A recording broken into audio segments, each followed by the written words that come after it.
Greetings, my fellow free Mother thinkers. This is LL3's News Podcast.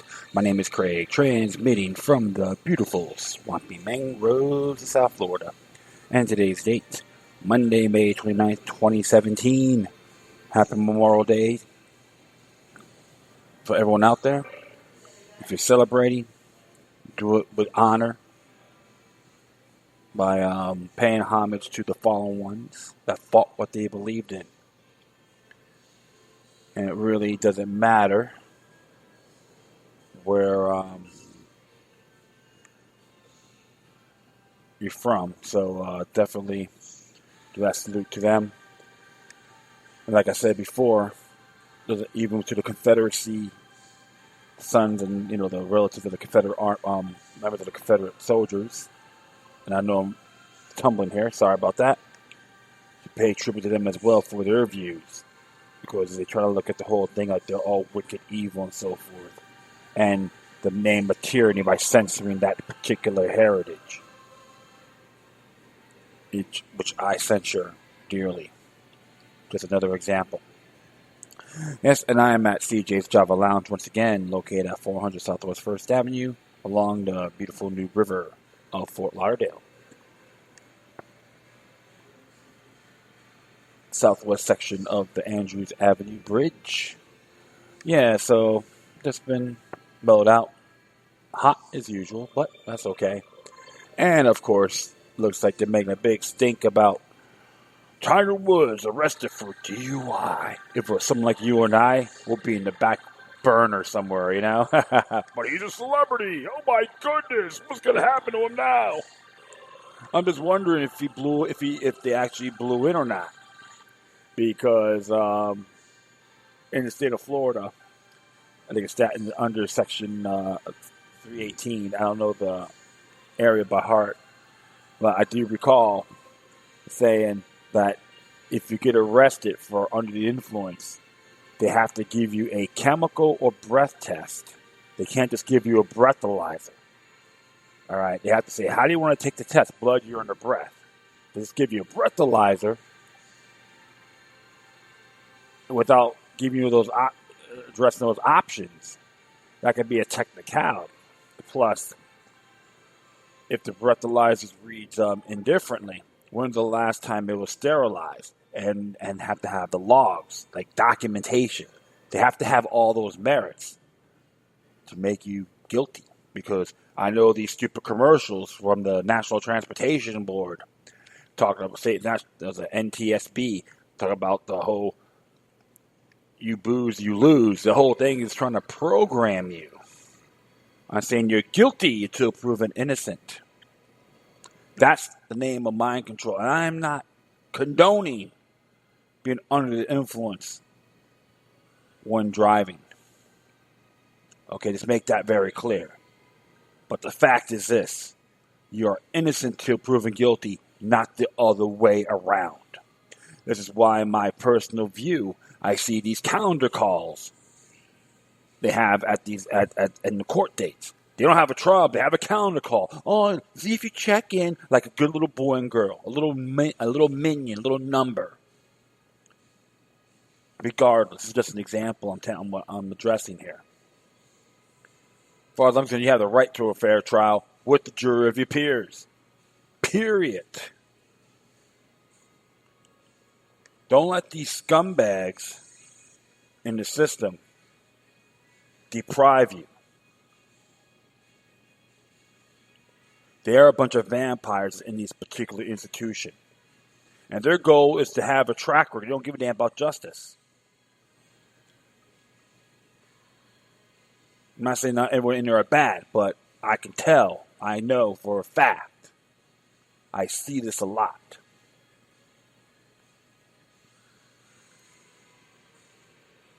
It's something to really think about. Not just Memorial Day weekend, but every day of your lives. When it comes to these unconstitutional checkpoints. I should talk about that in the near future. I might do a little homework and I'll just lecture it. What the state of Florida, what you can do, can't do. I'm about to add it to my memo. I know I'm ranting, but that's just how to let that out.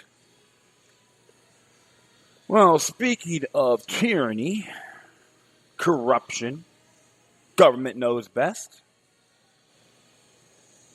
I just got to check this out today.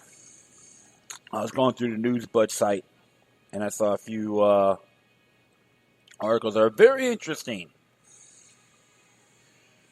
Good to be a member of that organization. I'm a community member myself. Hey, it's like $60, $70, but you know what? It does pay off. It puts out real news, integrity. They're just an example. I may be looking at others as well. I support like Dan Dix from Press for Truth and many others out there. Because one thing we know for sure is the lamestream media are getting big corporate control funding. They have government, and they get money from government, so forth. It's just insane. I could be mistaken, but it is dumb, stagnant. They want to make you dumb, stagnant, happy, or live in fear. Look what's going on in the news. CNN and Fox News, all that crap. So, on the other hand, let's just toss that to the side. And this one here is a very interesting article written by Joseph Cox. It came out this morning. And it says here, by motherboard.com, DOJ FBI executives approve running a child porn site. A court transcript shows that running Playpen as part of a child pornography sting was approved by the higher levels of each department. The FBI decision to briefly run a large dark web child pornography site was done in close consultation with the Department of Justice and was approved by executives from both agencies, according to a court transcript reviewed by Motherboard. Defense lawyers have claimed that in operating child porn site, the FBI itself distributed illegal material, and critics have pointed to the ethical issues around running such an operation. The highest levels of the FBI and Department of Justice were involved in the decision to proceed with the sting. May not be surprising, but the transcript shows that the FBI move was deliberate and ultimately seen as inappropriate by the agencies. And this is like one little teaser here, image A of Alfin's testimony. The witness, it was, Your Honor, it has what was done with the approval of the executives in both the FBI and Department of Justice. The question, when you say executives, FBI General Counsel, the answer, FBI Office of General Counsel was aware of the operation. Yes.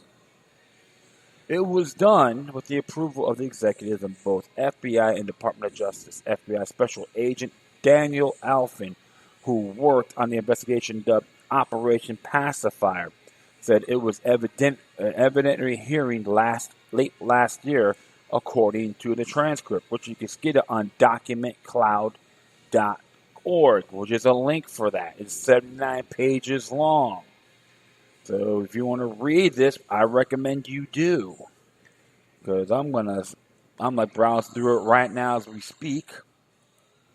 And I'll continue on here. The transcript relates to the FBI's investigation of Playpen, which was at one point the largest child pornography site on the dark web.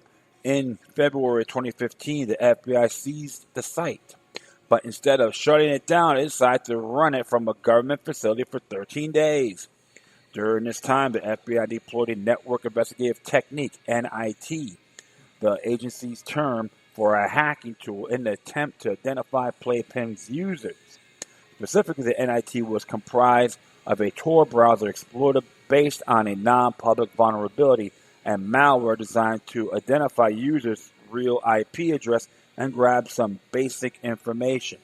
In all, the FBI hacked over 8,000 computers in 120 countries, including Austria, Norway, Greece, Chile, and the UK. You can read more about it. When Reach for Comment, Department of Justice spokesperson Peter Carr pointed to the quantitative effectiveness of Operation Pacifier. In the U.S., over 350 arrests, 25 child pornography producers, and 51 hands-on abusers prosecuted, and 55 American children who were subjected to a sexual abuse successfully identified or rescued overseas 870, and at least 259 sexually abused children identified or rescued, Carr wrote in an email to Motherboard. Aside from legal issues concerning hacking suspects across the United States and elsewhere on a legally dubious warrant, many are unsettled by the FBI running a child porn site in the first place. One defense lawyer has made a conservative estimate that the FBI distributed around 1 million images of child abuse while the agency ran Playpen. According to Alfin's testimony, much of the material linked to on Playpen was actually hosted on other websites. Corey Rayburg Young, a professor at the University of Kansas School of Law, previously wrote that the FBI actively participated in the re-victimization of those depicted in child pornography with no possibility of controlling distribution. Such conduct is immoral and inexcusable. The deliberations on whether to keep Playpen running involve several individuals and levels of management for both organizations, Alfin said. The FBI General Counsel James Baker was also aware of the operation, Alfin said. Without going forward with this operation, we would have no capability to identify anyone other than the creator of Playpen website, Alvin added. So this is really, you got to look at all areas on this. But another thing, too, your taxpayers are at work, and don't be surprised if they start phishing, throwing stuff at your site, and you may go in there out of curiosity, which I fully recommend not to, and can be entrapped. I'm not saying child sex traffickers don't exist. That would be absurd. Because I've been studying, I've been reading stuff like this as well. I have talked about it on some of my past episodes too. They have to look at both ends. But one thing for sure, your tax dollars are at work. And how many in there in the FBI are actually have that manifestation?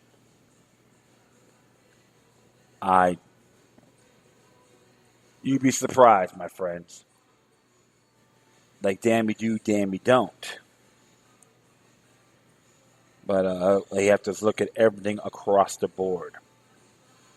It is interesting too when I was like looking at the hacked emails here, 8,000 hacked computers based on one warrant. Yes, on Motherboard as well, and it came out. That was on November 22nd, 2016. So there are links on here for that one site I just addressed. I really recommend you check it out, including the transcripts. They're 9 pages long. Oh, yeah, man.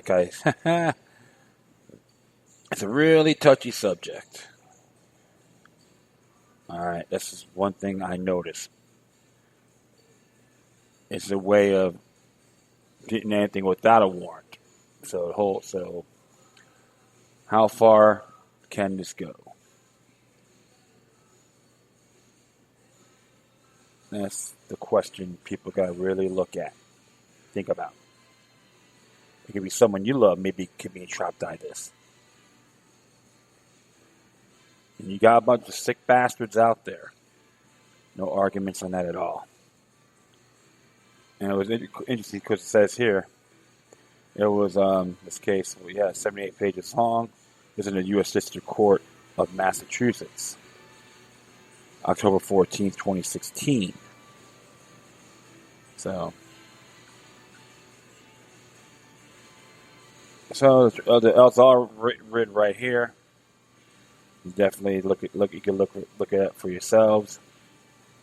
That's not too keen, I would say.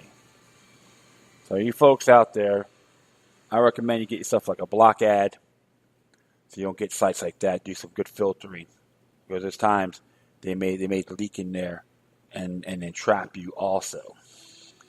That's why I question these areas.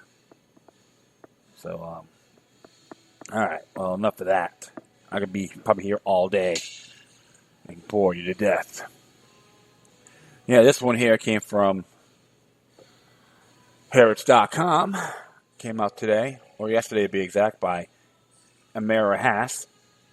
How Israel prevents Palestinian farmers from working on their lands.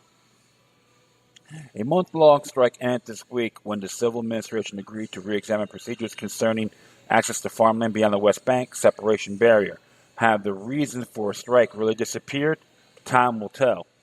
The strike has ended. No, not the famous one by the Palestinian prisoners in Israel, but another strike that affects tens of thousands of Palestinian families whose lands are trapped between the West Bank separation barrier and the Green Line, the area known in military jargon as the Seam area.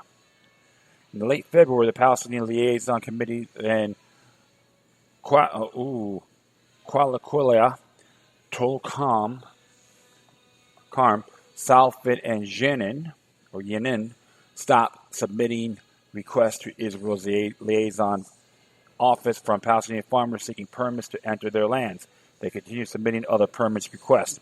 Quite a bit of land is involved, about 137,000 dunams, or nearly 34,000 acres. 94,000 of them privately owned, according to the Israel's civil administration in the West Bank.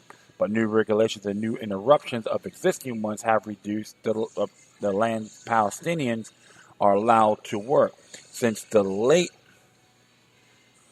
last year, reports have multiplied about the new difficulties farmers are facing in obtaining permits to work their land. We can't cooperate with and thereby give a seal of approval to regulations that will make it easy for Israel to take over many thousands of additional dunams on the pretext that the land was neglected. The liaison committee said, explaining their unusual move. After almost 3 months in which farmers were unable to renew their permits and increasingly fear for the fate of the neglected crops, the issues was discussed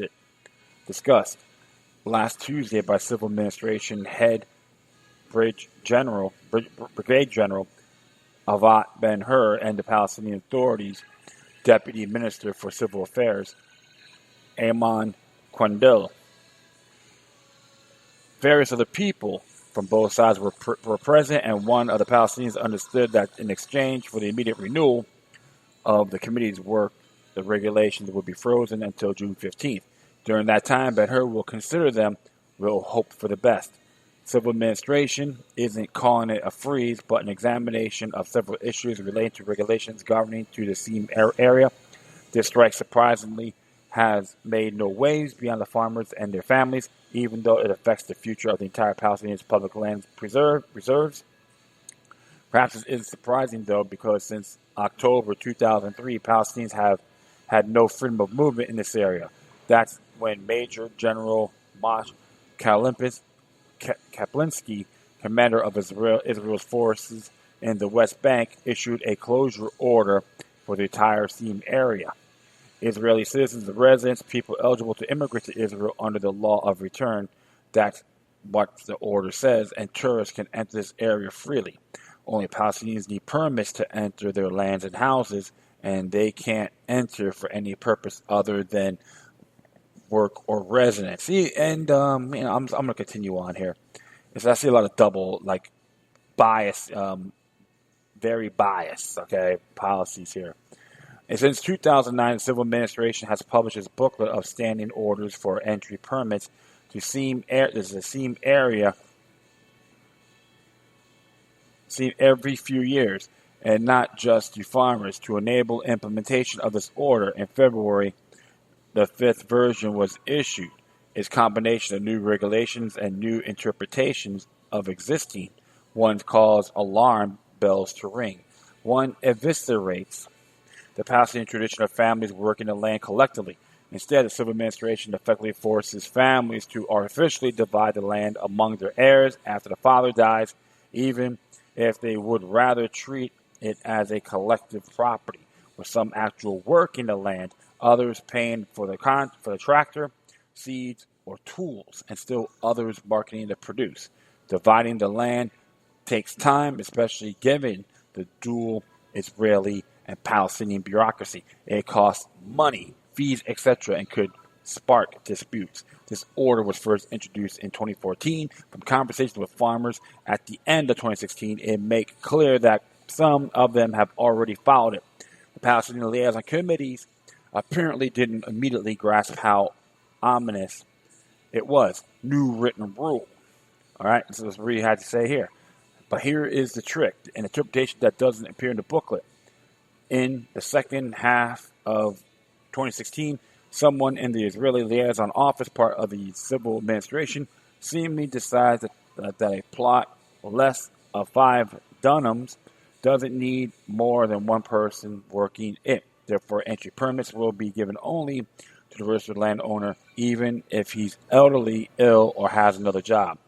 Since late 2016, both Harrods and human rights organizations have received numerous reports about this practice. As with any written rule, it was initially possible to think that these were isolated incidents, perhaps stemming from a misunderstanding, but the testimonies kept coming, and his response to the Harris query, a spokesperson for Israel's coordinator of government activities in the territory didn't deny that this is indeed the interpretation used. Since 2014, the civil administration has also refused to recognize the owner's spouse and children as having property rights to the land. Instead, they are granted entry permits to their lands as employees. The number of employees depends on the size of the plot, the type of produce, and the season. This restriction on permits for family members is the third problem.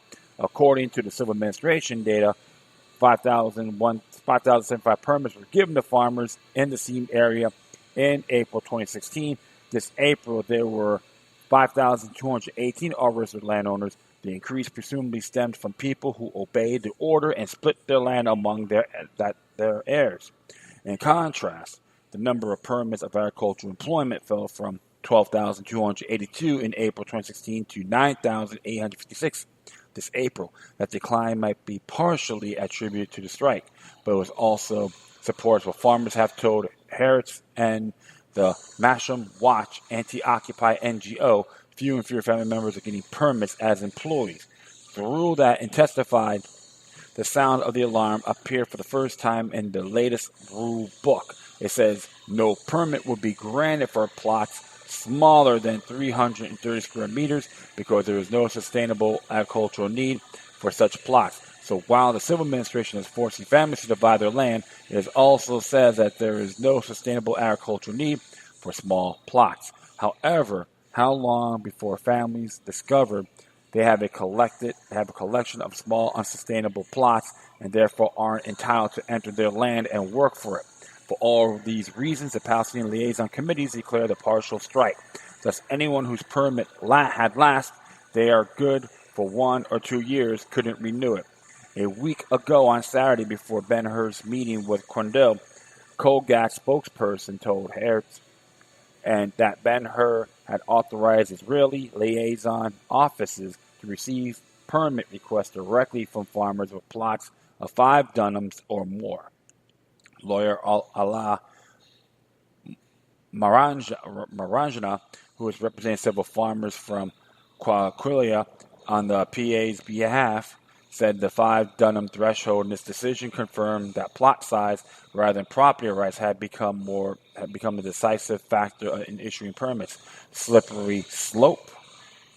Human rights organization Hamocht, Center for the Defense of an Individual, has been helping farmers who were denied permits to access their land since 2002.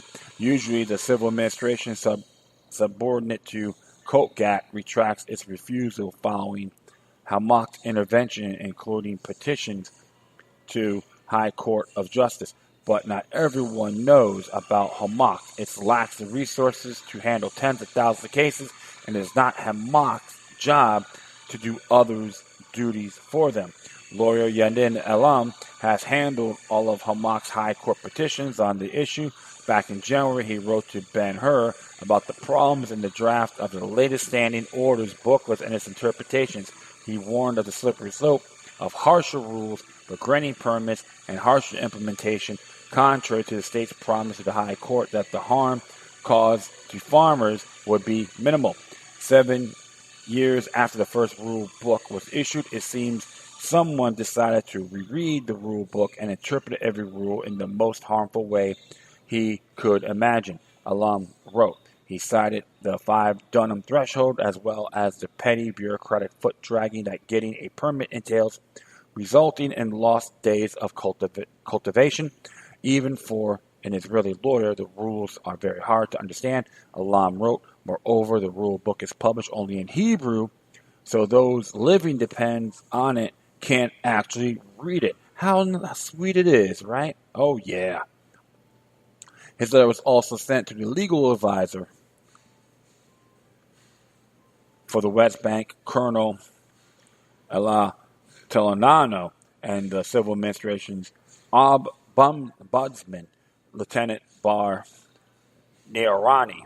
He was promised an answer which hasn't yet arrived. Last month, as a preliminary petition, the High Court, Majanana, asked the state prosecution to cancel the new rules. He termed the 330 square meter rule draconian with no legal basis, adding that it's a contradiction of basic concept of property law and rights, because property rights is a plot whose size doesn't exceed 330 square meters aren't considered rights, aren't worth protecting.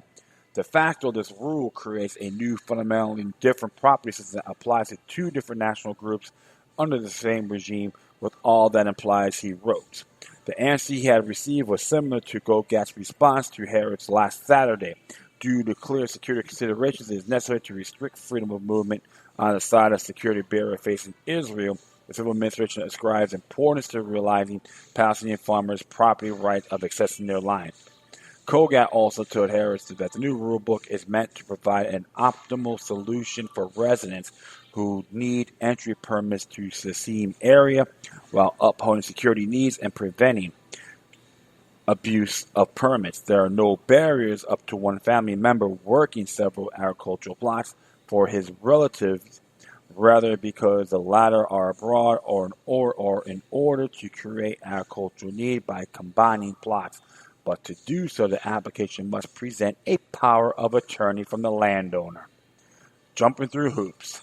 The criteria for determining the number of employees based on plot size and type of produce would already included in the 2014 rulebook.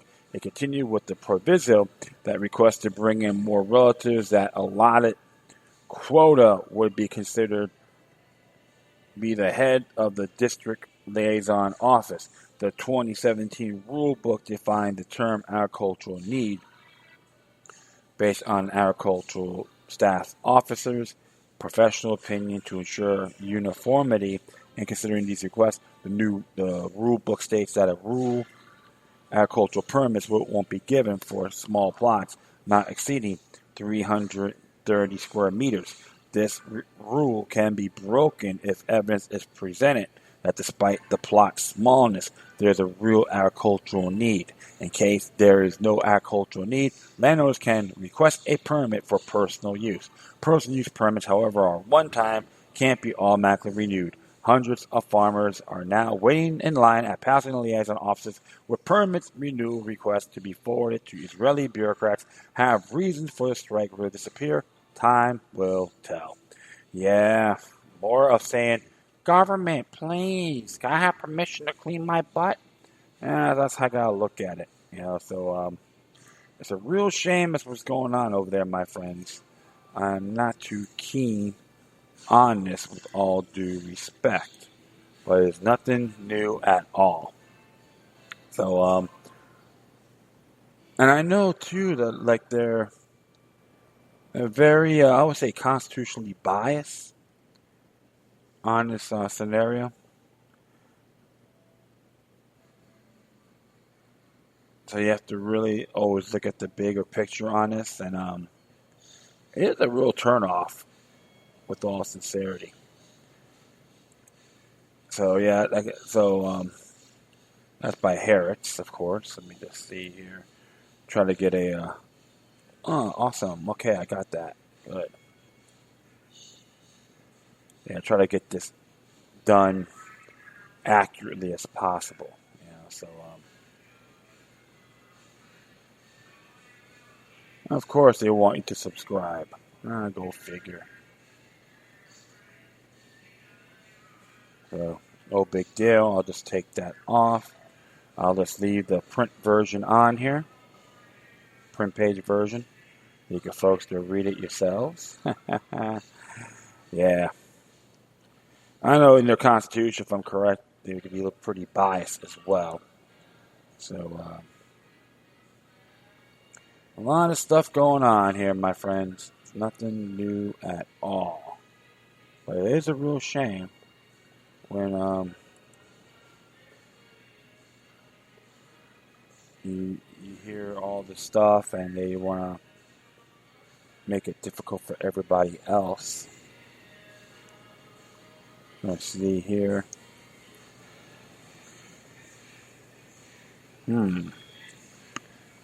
Yeah, I just gotta.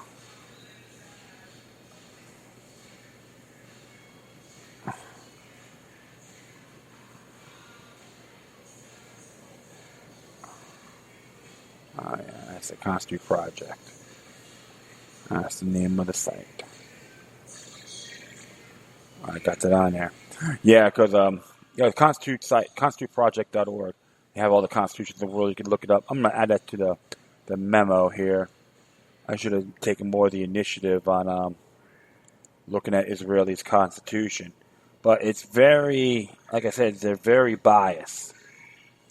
Very extremely biased on what they do. This is why I'm very, when it comes to government, I'm not really all lovey-dovey, including praising and worshiping Israel like a lot of these bureaucrats. They want us to kiss the floor they walk on. So I don't even do that.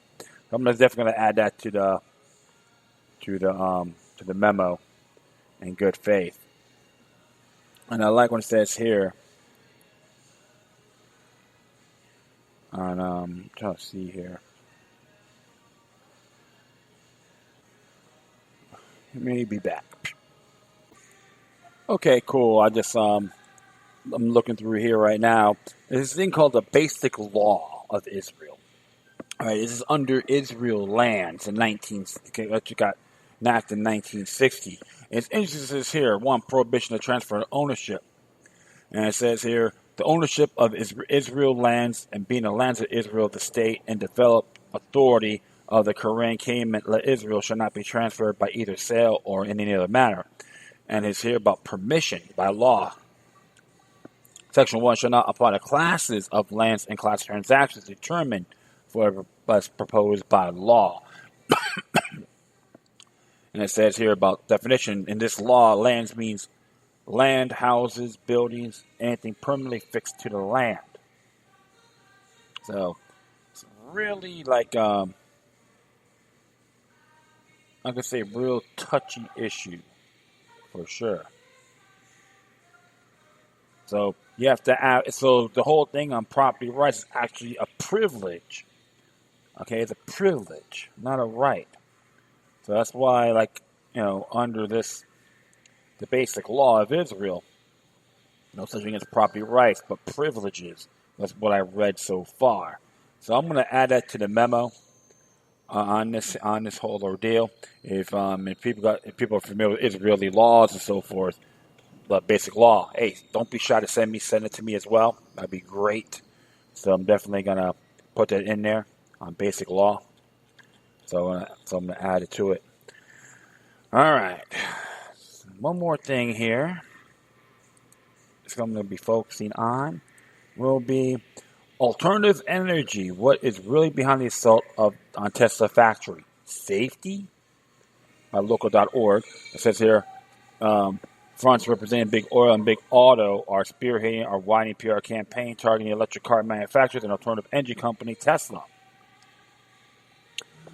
Alternative energy company Tesla, which includes U.S.-based electric car development and production, battery production, and also includes residential solar panel and battery system previously under SolarCity, represents a simultaneous threat to several cornerstones of Western corporate financial monopolies.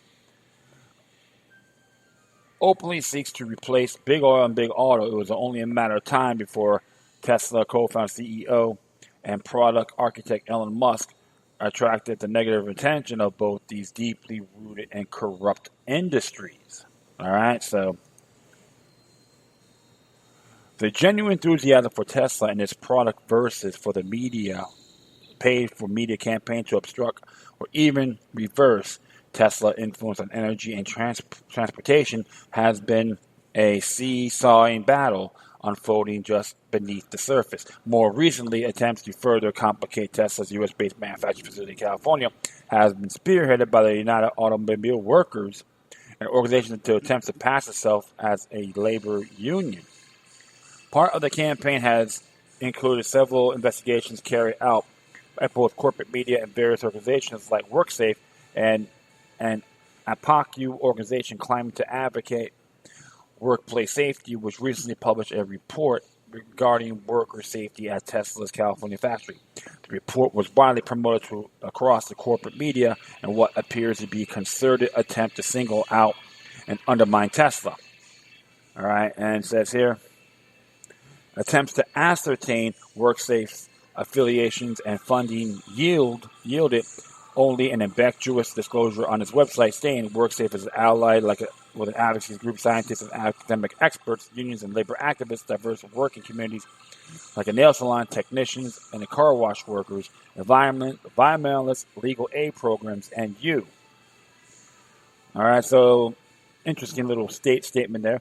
That UAW featured WorkSafe's report prominently on the front of his website give us the clue to judge which unions WorkSafe is allied with. It appears to be part of a wider campaign by UAW and Create Union at Tesla, described in Bloomberg article titled Tesla Workers Union Push Gets UAW Support at California Plant, which states the United Auto Workers has sent organizers to help employees organize Tesla Incorporated electric car plant, a move that, if successful, will give the union presence its long sought beyond legacy U.S. automakers' factories. A group of Tesla workers have contacted the union to seek assistance in organizing, and that the UAW is in discussion with them. Dennis Williams, the union's president, told reporters during the roundtable Thursday in Detroit. He said union organizers have received complaints about long hours and potentially unsafe conditions at Tesla plant in Fremont, California. Is the UAW a Wall Street Trojan horse disguised as labor rights advocate? While UAW poses as a union labor union, in reality, it is nothing of the sort. It is the American Federation of Labor Congress of organizations, AFL-CIO affiliate, the AFL-CIO representing perhaps the most successful Wall Street device attempt to date to infiltrate, co-op, and commandeering legitimate labor unions and movements, not only in the United States, but through funding and association with the U.S. State Department's National Endowment for Democracy across the entire planet. In a more in-depth example, this can be examined via Democracy. Now, 2005 reports Unholy Alliance, the AFL-CIO, and the National Endowment for Democracy in Venezuela. A special mention of the UAW and within NED groups can be found on NED's web pages in Russia and Asia. The National Endowment for Democracy represents some of the largest, deepest entrenched corporate financial interests on Earth, including big oil and big auto. The conflict of interest, even at face value, should be prominently featured in any of all news regarding UAW's growing role with Tesla, yet it is not. And there's an interesting site here as well. These folks could check out yourself. Big Auto and Big Oil and Big Auto are both well represented in NED's corporate sponsor and chairperson. The affiliates through the AFL-CIO and UAW are applying pressure on up-and-coming competitor Tesla is precisely why NED and its work in Fox rights and labor advocacy fronts were created for. The UAW specifically listed throughout the NED's various international programs as being in direct cooperation with NED as supplanting and dominating foreign labor movements, just as NED exploits and abuses human rights advocacy to advance U.S. interests across the globe. Its use uses AFL-CIO and Fox Union, like the UAW, to exploit and abuse labor issues to hide the self-serving agenda behind. The key to the success of such scheme is complicity across the corporate media, which goes far in explaining why obvious conflict of interest regarding UAW and entrenched the big auto corporations are never mentioned in corporate media reports, undermining a relatively independent, disruptive company like Tesla by leveraging alleged labor concerns is par for the course regarding AFL-CIO and UAW is in fact why fronts like NED, AFL-CIO, and UAW were created for in the first place. While labor issues are a legitimate concern, upon every factory floor on Earth, attempts to address them must be done in a transparent and honest manner via legitimate and independent third parties. The AFL-CIO and UAW are attempting to push labor issues regarding Tesla, and even attempts by both to create a labor union at Tesla are neither legitimate nor independent. The UAW, a Fox labor union created for the very special interest organized labor, is supposed to serve as a check against would be comparable to Elon Musk creating a labor union at the General Motors or Ford factory. Wider public awareness of both this current attempt to target Tesla and the wider corruption, exploitation, and the abuse of labor advocacy by AFL-CIO and UAW will help remove this insidious tool from the hands of special interests and place labor advocacy back in the hands of the workers where it belongs. So he's saying he is not anti-union, but when you have special interests intervening in the movement, it is a real touchy issue. And I do have to agree it's a conflict of interest. Even a individual like myself who's a union stagehand, I could understand this completely. Because a lot of good people, some good people out there fought and got killed what they believed in. All right? And you can look at all sides. It has to be done honorably, fairness, and in good faith by both ends. And what he is stating here is too much global intervention, corporate intervention, manipulating the unions, or being infiltrated like the UAW and AFL-CIO. I know some good men, good people in these entities. I can say that respectfully because I've worked with them before. But you're always going to expect infiltrators, plants, and provocateurs hurting anything, institutions, entities, and movements. A union is a movement. And demand should be fair. Grievances should be fair and honest. Things need some transparency. But in the period of time, there's always going to expect corruption. This is how it is. And if the people in Tesla wants to have union representation, they can.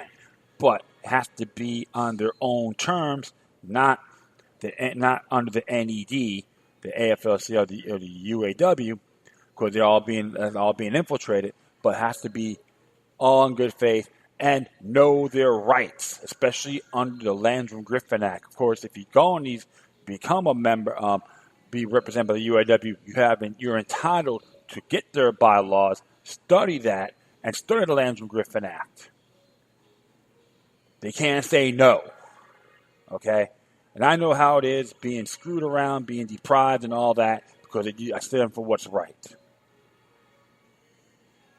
So you have to be vigilant across the board when it comes to union representation. And always be leery and by paying attention on folks trying to intervene, outsiders, trying to tell you how to administer your union. So this is how I look at it across the board. And that is it. I thank everyone for listening to the show. Plus, feel free to download and share throughout your social media networks. If you have any questions, comments, or even send me something interesting I may want to check out, I do appreciate it. Whatever you do, please send your correspondences with decorum. You can hit me on Facebook, Twitter, Google+, Spreaker, iHeartRadio, Tumblr, YouTube, Freedoms Network, Scene.life, Minds.com, Patreon.com, and FutureNet.club. All right. In addition, you can email me at LokiLuck3@gmail.com, the number 3 altogether, plus LokiLuck03 at protonmail.com if you into the cryptid types. Okay? Do appreciate your correspondences. That'd be great. And I got some good ones. People, constructive criticism is fine too. I'm not going to argue about it. This keeps me in check as well. All right? Okay, my friends. Once again, thank you for your time. Plus, always remember that the demoniac resistance is healthy for the soul and can liberate humanity. Until next time, take care of yourselves. Keep on spreading the love, and may your guardian spirits be with you.